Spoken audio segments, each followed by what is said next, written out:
Makanya ketika orang sholatnya benar, dia akan mendapatkan 5 keutamaan. Saat di dunia nih, belum ke akhirat, 5 keutamaan yang tidak diberikan pada orang yang tidak sholat.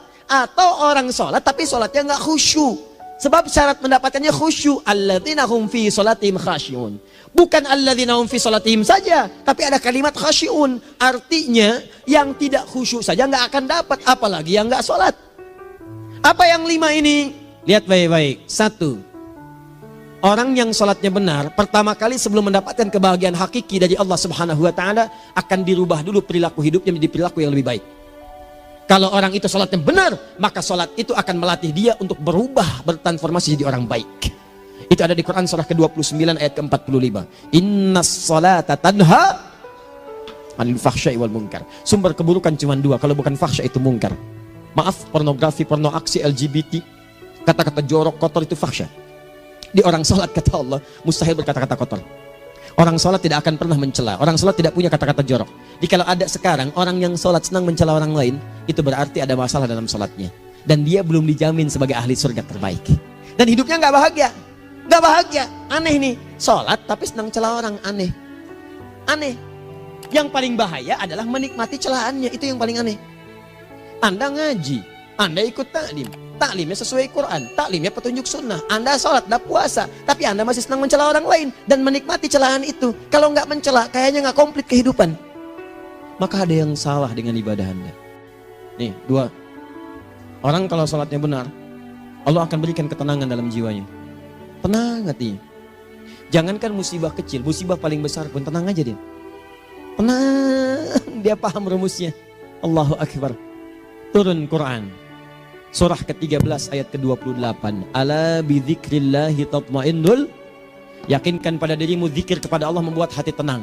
Di antara turunan zikir amalannya adalah salat. Dari mana taunya? Quran surah ke-20 ayat ke-14. Innani anallahu la ilaha illa ana fa'budni wa aqimis salata lidzikri. Saya Allah, kata Allah ke Nabi Musa. Tidak ada Tuhan selain saya, sembah saya. Bagaimana menyembahmu ya Allah? Tunaikan salat sebagai zikir kepada saya. Zikir. Nah, maka kalau Anda sedang tidak tenang, ayo ke masjid. Banyak zikir itu, baca Quran zikir. Quran surah 15 ayat 9. Inna nahnu nazzalna dzikra. Kami turunkan Al-Quran sebagai zikir. Jadi kalau Anda sedang baca Al-Quran, Anda sedang berzikir. Ibu kalau sedang gak tenang, Bu, gelisah, gak enak, gak usah mengeluh, apalagi bikin status gak karuan. Ibu wudu, ambil mushaf baca. Begitu sedang baca ada ketenangan dalam jiwa. Berdoa, zikir. Kalau sedang nggak tenang besok ada proyek, doa dulu. Doa itu memberikan ketenangan. Makanya doa disebut dengan zikir. Quran surah ke-7 ayat 205. Wadhkur rabbaka fi nafsika tadarruan wa khifatan wa dunal jahri minal qaul. Ayo berzikir, minta kepada Allah dengan segenap jiwamu, mohon dengan penuh ketawaduan. Nanti ketenangan diberikan. 3.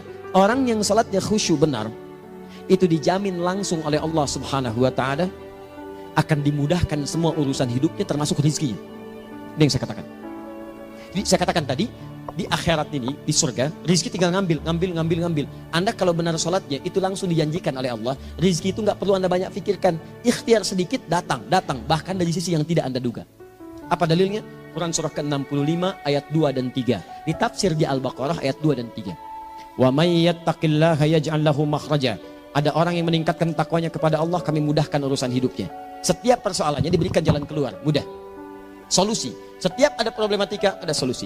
Wa yarzuqhu min haitsu la yahtasib. Dan kalau dia ingin mendapatkan rezeki, bahkan kami kirimkan dari sisi yang tidak dia duga. Orang lain capek, ini datang lagi, tawaran proyek datang lagi. Utsman tuh Masya Allah, kayanya banyak. Tapi yang paling dirindukan bukan saat mendapatkan peningkatan omsetnya, yaitu saat dia mendapatkan waktu khusus dengan Allah untuk sholat. Malam hari, sampai-sampainya sempat sholat tahajud sampai khatam Al-Quran. Abdurrahman bin Auf demikian, Tamim Ad-Dari demikian. Sholat karena tahu sholat itu meningkatkan rizki. Karena tahu kuncinya ada di situ, Allah yang punya rizki. Disebut dengan Razzaq, pemilik rizki. Maka saya harus punya hubungan dekat dengan Allah. Kalau sudah punya hubungan dekat, mau apa aja gampang. Belum minta, udah diperhatikan. Silahkan cek, Anda punya hubungan baik dengan bos Anda di kantor. Ya, sebelum Anda minta, beliau udah pikirin tuh. Telepon bendahara. Dia udah ngambil belum gajinya? Belum Pak, tambahkan bonus sekian. Kenapa? Karena dia mengawasi Anda. Allah maha tahu dibandingkan dengan bos Anda. Mendekat kepada Allah semua diperhatikan oleh Allah. 4. Orang yang sholatnya benar, khusyuk dia, bahkan saat sholat itu kalau dia minta, maka seketika doanya akan dikabulkan. Tanpa diskusi, langsung seketika. Contoh, Quran surah ketiga, ayat 38 sampai 39. Demi Allah saya katakan, Nabi Zakaria punya masalah, masalahnya pelik. Sudah berumah tangga, istrinya divonis monopos, maaf bahkan mandul. Gak mungkin punya keturunan. Maka apa yang beliau kerjakan? Secara singkat beliau sholat. Begitu sholat minta kepada Allah. Hunalika da'a Zakaria rabbah. Di mihrab itu beliau bermohon kepada Allah. Bermohonnya sambil sholat. Qala rabbi habli min ladunka dzurriyyatan thayyibah innaka sami'ud du'a. Ya Allah, mereka katakan saya gak mungkin punya keturunan. Sekarang saya ingin katakan, ya Allah, saya hanya minta darimu saja, saya gak akan dengarkan mereka. Ya Allah, mohon engkau maha mendengar, ya Allah. Maha mendengar doa saya. Kalau kepada yang maha mendengar aja gak mengabulkan, kepada siapa lagi saya mesti minta? Apa yang terjadi? Fanadatul malaikat wa huwa qa'imun yusalli fil mihrab. Turun malaikat mengabarkan, sedangkan beliau masih sholat, belum selesai dalam sholatnya. Sholat khusyuk itu belum selesai sholat aja dikabulkan, doa sudah turun. Sholatnya belum selesai, doa sudah dikabulkan. Annallaha yubashshiruka bi Yahya. Allah kasih kabar gembira, doa kamu didengar, dikabulkan, kamu akan punya anak, namanya langsung dari Allah Yahya. Artinya hidup yang mustahil menurut manusia. Lahir seorang dari rahim perempuan yang menopos dan mandul, bayi yang hidup, kata Allah gak ada yang mustahil bagiku, jadi dan jadi dia. Berita baiknya, Nabi Zakaria sholat dikabulkan. Umat Nabi Muhammad sebelum sholat sudah ditunggu oleh Allah, mau minta apa aku kabulkan sekarang. Hadisnya qudsi, saya bacakan. Hadatsana qala Rasulullah sallallahu alaihi wasallam qala Allahu azza wa jalla qasamtu shalah baini wa baina abdi. Kata Allah, saya bagi dua ya salat antara aku dengan hambaku. Wali abdi ma sa'ala. Kalau hambaku benar salatnya, aku berikan apapun yang dia minta sekarang. Idza qala al-abdu alhamdulillahi rabbil alamin. Bagian pertama, kalau hamba benar baca Al-Fatihahnya dari alhamdulillahi rabbil alamin, kalau Allah azza wa jalla dijawab oleh Allah, hamadani abdi, hambaku sedang memujiku. Wa idza qala ar-rahmanir rahim, jika hambaku berkata ar-rahmanir rahim, kalau Allah azza wa jalla asna alayya abdi, hambaku sedang menyanjungku. Wa idza qala maliki yaumiddin, kalau Allah azza wa jalla majjadani abdi, kalau hambaku mengatakan maliki yaumiddin, kata Allah hambaku sedang mengagungkanku. Perhatikan sekarang. Wa idza qala al-abdu iyyaka na'budu wa iyyaka nasta'in, jika hambaku berkata sekarang, ya Allah, kami sekarang ibadah, sholat menyembahmu, dan kami sekarang sedang punya masalah, kami hanya minta tolong kepadamu ya Rabb. Apa jawabannya? Beda dengan sebelumnya. Kata Allah, hadza baini wa baina abdi. Inilah perjanjian antara aku dengan hambaku. Wali abdi, kalau hambaku benar khusyuk sholatnya sampai detik ini, baru sampai Al-Fatihah itu pun belum tuntas. Baru sampai Al-Fatihah itu pun belum tuntas. Kalau benar bacaannya, betul sholatnya dari takbir sampai dengan selesainya, sampai ayat itu, iyyaka na'budu wa iyyaka nasta'in, kata Allah, masalah apapun yang dia minta sekarang, aku akan kabulkan. Yang kelima ini yang paling diharapkan, dan ini penutup dalam kajian kita malam ini. Teman-teman sekalian, perhatikan baik-baik.